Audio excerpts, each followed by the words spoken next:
Good morning, student. In the last video, we were discussing amendment in our Indian Constitution. In this video, we will discuss next topic of this chapter, special majority.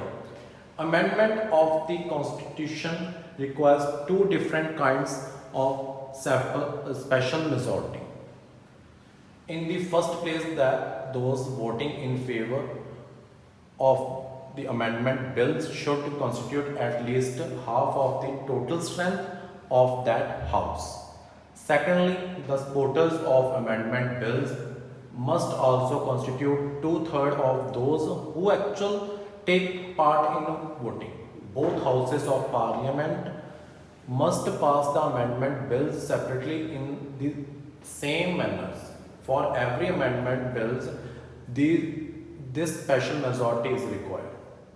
The basic principle behind the amending procedure is that it should be based on broad support among the political parties and parliament.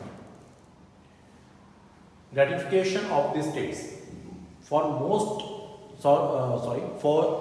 some articles of the Constitution, special majority is not sufficient when an amendment aimed to modify an article related to distribution of power between the state and the central government or article related to representations.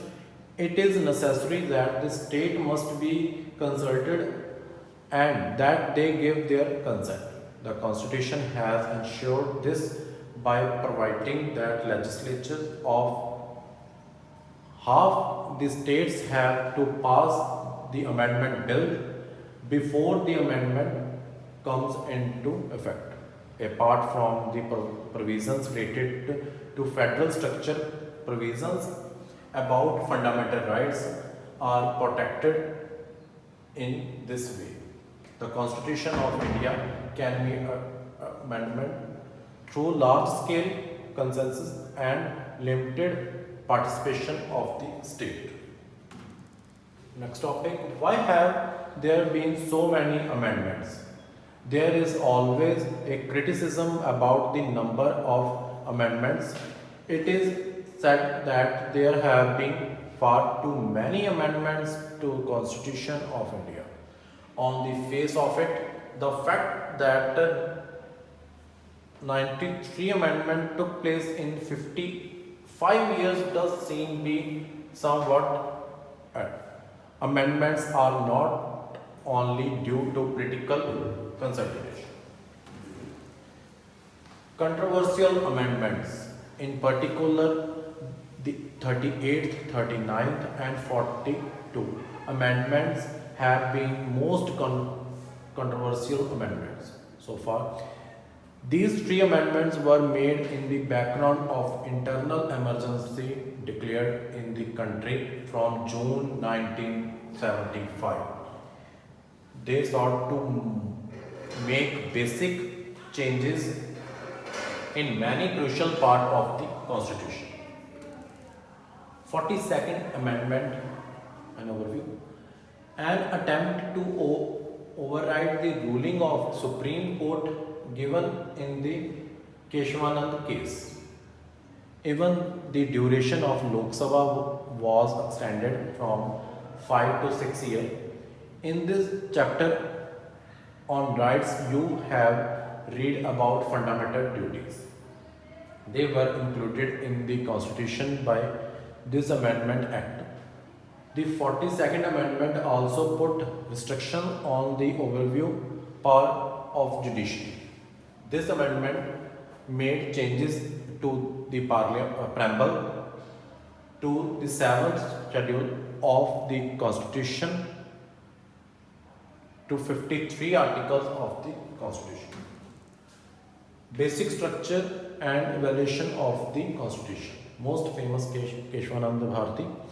It has a specific limit to Parliament's power to amend the Constitution. It said that no amendment can violate the basic structure of the Constitution. It allows the Parliament to amend any and all parts of Constitution. It plays the judiciary as the final authority in the deciding if an amendment violate basic structure and what constitute the basic structure. Example of how judicial interpretation change our understanding of constitution.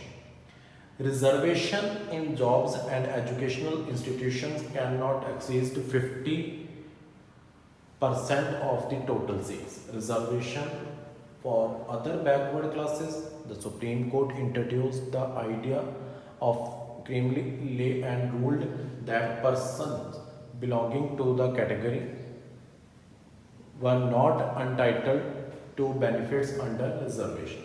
The judiciary has contributed to an informal amendment by interpreting various provisions concerning right to education, right to life, liberty, and right to form and manage minority education institution. Parliamentary and democracy. In the parliamentary democracy, the parliament represents the people and therefore it is expected to have an upper hand over both executive and judiciary. At the same time, there is the text on constitution and it has given power to other organs of the government. Therefore, the supremacy of the parliament has to operate within this framework. Democracy is not only about votes, people's representation, it is also about the principle of rule of law. Democracy is also about developing institutions and working through these institutions. All the political institutions must be responsible to the people and maintain balance with each other. Thank you, sir.